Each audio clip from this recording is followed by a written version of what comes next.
Europe 1, 7h, 9h. Lionel Gougelot. 8h42 sur Europe 1, l'heure de retrouver la revue de presse avec Jacques Serret. Jacques, alors nous sommes jeudi, et le jeudi, bien sûr, c'est le jour des sorties en kiosque de nombreux hebdomadaires. Et à la une d'un hebdomadaire que l'on connaît bien, il y a un ministre de l'Intérieur qui prend la pause. Le premier flic de France fend l'armure. Gérald Darmanin fait la une de Paris Match. Le ministre de l'Intérieur est assis à son bureau, sourire aux lèvres, téléphone vissé à l'oreille. Sur ses genoux, son fils aîné Maximilien, bientôt 3 ans, fait du coloriage. En page intérieure, le locataire de la place Beauvau se dévoile dans son appartement de fonction aux côtés de son épouse, Rosemary, et du petit dernier, Alec, 1 an et demi. Nos enfants ont appris à marcher ici et on a construit une famille unie, douce et solide. La famille est la plus protectrice des bulles, confie-t-il à Laurence Ferrari. Un entretien qui pourrait faire date dans la carrière de ce potentiel prétendant à l'Élysée. Aujourd'hui âgé de 41 ans, lui se dit en tout cas stoïque, ce qui doit arriver, doit arriver. Et forcément, Jacques, ces photos de Paris Match, elles font réagir. Oui, car beaucoup y voient une référence à un ancien président américain. Cette série de photos rappelle celle de Kennedy en 62 dans le bureau ovale de la Maison Blanche avec ses 2 enfants. Analyse Juliette Vigneault sur le site du Point. En posant ainsi, Gérald Darmanin s'inscrit surtout dans les pas de son mentor. Le Figaro souligne que Nicolas Sarkozy s'était lui aussi affiché dans son bureau du ministère de l'Intérieur en 2002. Dans le même magazine, aux côtés de Cécilia et de Louis, son plus jeune garçon. Alors on reste dans les pages de Paris Match où une autre figure du camp présidentiel perd du terrain. François Bayrou dégringole dans le sondage baromètre de l'IFOP pour Match. Le patron du Modem recule de 10 places. Sa popularité pâtit de l'interminable séquence du remaniement, pointe l'hebdomadaire, après l'expression de son désaccord et son refus d'entrer au gouvernement. Le haut-commissaire au plan qui accorde un long entretien au Point cette semaine. Oui, cette perte de vitesse dans les sondages ne semble en rien contrarier ses ambitions pour 2027. Après 3 tentatives, le maire de Pau, 72 ans, n'écarte pas la possibilité de se lancer une dernière fois dans la bataille de l'Élysée. Photo pleine page du haut-commissaire au plan, debout, légèrement courbé, les 2 mains posées à plat sur une grande table en verre à l'effet miroir. J'ai bien l'intention de porter un idéal, un projet et une méthode, explique François Bayrou à Béatrice Parreno et Mathilde Sirot.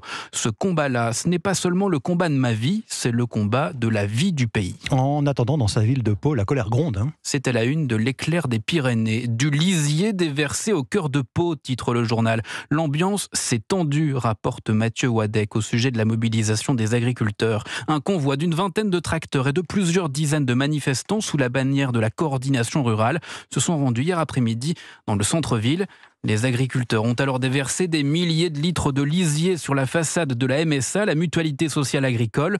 Du faux sang et des tags ont également été commis sur la porte d'entrée et les murs, rapporte le journal local. Le signe que le gouvernement est loin d'avoir répondu à leurs attentes. Attal court toujours derrière les agriculteurs, écrit l'Opinion à sa une, et le quotidien libéral de pointer que le chemin de la simplification promis par le Premier ministre est loin d'être débroussaillé. 2573 propositions de simplification se remontaient du terrain à Matignon, révèle Corinne Laïc. Mais seuls 63 arrêtés préfectoraux ont été modifiés.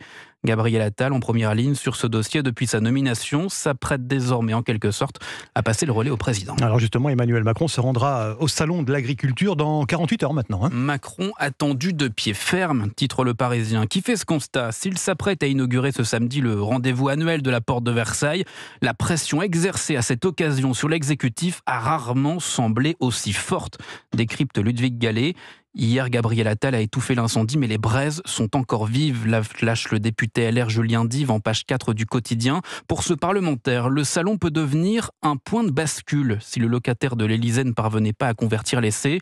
Et l'entourage présidentiel semble bien saisir cet enjeu. Ce sont des moments de vérité, anticipe un conseiller. Le président n'a jamais eu peur d'aller dans le débat. La possibilité d'un grand débat, justement, avec les agriculteurs, comme il l'avait fait en 2019 avec les Gilets jaunes, est évoquée, mais pas confirmée, par plusieurs titres ce matin. Et alors que les agriculteurs travaillent 7 jours sur 7, d'autres Français voient leur nombre de jours travaillés par semaine réduit. La RATP se lance dans la semaine de 4 jours. 3 syndicats ont signé un accord pour tester ce nouveau rythme, explique la Tribune. L'expérimentation concerne les agents des stations et des lignes parisiennes 5, 7 et 9 et le RER B. Cette nouvelle organisation n'engendrera pas de diminution du temps de travail. Pour compenser cette journée en moins, les managers et autres contrôleurs travailleront 1h15 de plus. Le journal économique décrypte la démarche de la Régie autonome des transports parisiens. L'établissement public dirigé par Jean Castex tente d'innover pour rendre ses postes attractifs alors qu'elle fait face à un manque de personnel. Enfin, Jacques ne devrait pas emprunter le métro parisien. Ils arriveront pour la plupart directement en avion aujourd'hui à Rennes. 1200 supporters milanais sont attendus ce jeudi dans la capitale de la Bretagne. Le Stade Rennais affronte ce soir à 18h45 l'AC Milan en match retour de barrage d'Europa League. Et figurez-vous que les supporters italiens vont pouvoir goûter la spécialité locale. C'est Ouest France qui se fait le relais dans un article titré en italien de l'initiative du club et du restaurant Léon le Cochon. L'établissement va offrir aux abords du stade des galettes saucisses à l'ensemble des supporters du club lombard. Distribution gratuite à partir de 15h.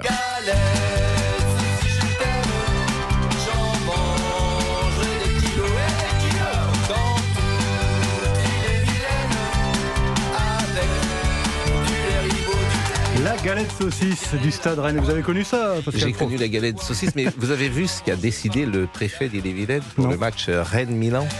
C'est un génie. Hein. Vous savez que le Rennes joue en rouge et noir. Oui. Et le Milan AC joue en rouge et noir. Et il a interdit les maillots rouge et noir autour du stade. C'est un génie. Hein. À ce niveau-là, c'est un génie, puisqu'évidemment, Rennes joue en rouge et noir. Donc c'est quand même compliqué.